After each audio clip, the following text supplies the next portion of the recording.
هنكمل باقي فيديوهات النظافة الشخصية اللي قسمناها لروتين يومي واسبوعي وشهري، ولو ما شفتش الفيديوهات اللي فاتت هسيب لك الروابط بتاعتها في الديسكريبشن.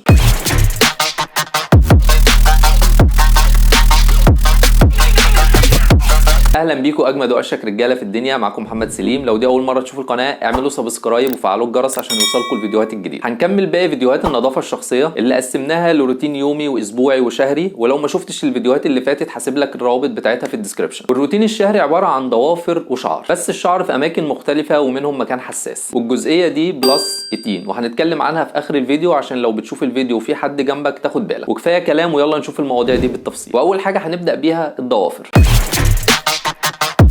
بس المره دي ضوافر رجلك مش ايدك. ضوافر رجلك مش بتطول بسرعه، بتطول ببطء شويه، عشان كده ممكن تنساها او ما تهتمش بيها، ومش بتفتكر انك تقصها غير لما توصل لدرجه ان هي ممكن تقطع او تخرم الشراب وتضايقك في لبس الشوز او تتخبط فيها فتضطر انك تقصها. عشان كده ممكن تعمل لها يوم معين في الشهر، سواء اول او نص او اخر الشهر، وتقص ضوافر رجلك. وتاني حاجه الشعر، وزي ما قلت الشعر في اماكن مختلفه، واول مكان هنبدا بيه هو شعر راسك.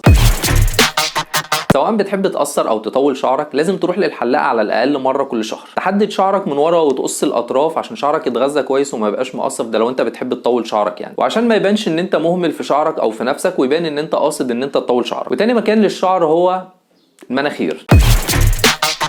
في ناس احيانا ما بتاخدش بالها منه والشعر بيبقى طويل ونازل من مناخيرها بشكل ملفت. انت مش هتشيله من جوه، بس على الاقل ما يبقاش نازل او طالع من مناخيرك، والموضوع سهل جدا سواء هتعمله بالمقص او بالمكنه. ثالث مكان واهم مكان بيفرق في نظافتك وريحتك، شعر الباط. ده بقى قبل اي كلام لازم يتشال، لان دي من اكتر الاماكن اللي نظافتها بتفرق معاك ومع غيرك كمان، لان ده اكتر مكان بيطلع منه عرق عشان مش بيوصله تهويه كويس ودايما مكتوم. دايما انت قافل عليه ومفيش اي تهويه بتوصله، والبكتيريا بتتجمع اكتر في الاماكن اللي فيها شعر، فالعرق مع البكتيريا الزياده ده اللي بيعمل الريحه المكروهه للعرق. ومهما كنت حاطط برفان او مزيل عرق مش هيأثر على الريحه دي. فالاحسن والافضل انك تحاول دايما تخلي المكان ده نظيف من غير شعر، مع شاور يوميا طبعا، خصوصا في الصيف هتتجنب مشكله الريحه دي نهائي. وعشان تشيل الشعر ده هتشيله بطريقتين، وشوف الانسب ليك. الطريقه الاولى انك تنتفه. انا عارف ان الطريقه دي ممكن تكون صعبه شويه في الاول، بس بعد كده لما تتعود عليها هتبقى عادي وسهله، وده احسن وافضل عشان الشعر بيطلع ابطا، فبالتالي انت بتشيله على فترات ابعد. ولو الطريقه دي صعبه عليك ومش جايه سكه معاك وعايز طريقه اسهل، ممكن تشيله بالمكنه عادي. واوعى تستخدم الشفره في المكان ده عشان الالتهابات والحساسيه والحكه وكل مشاكل الشفره اللي انت عارفها. وقبل ما نبدا في اخر جزء في الفيديو الخاص بالمنطقه الحساسه، لو الفيديو عجبك اعمل لايك عشان ده اللي بيساعد على انتشار الفيديو وبيخلينا اكمل. والمنطقه الحساسه اللي انا اقصدها هي شعر العانه.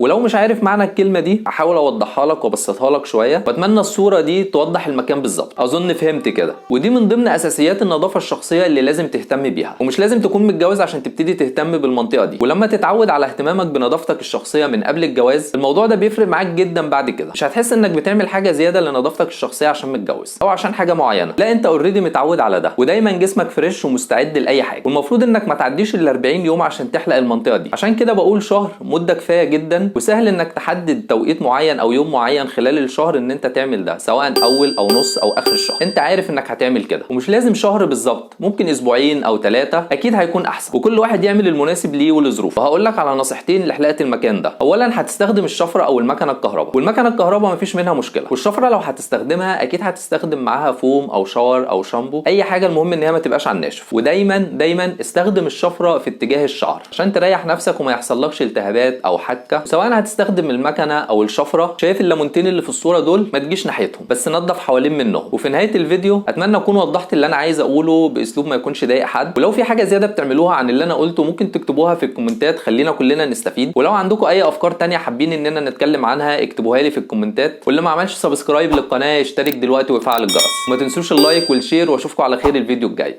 سلام.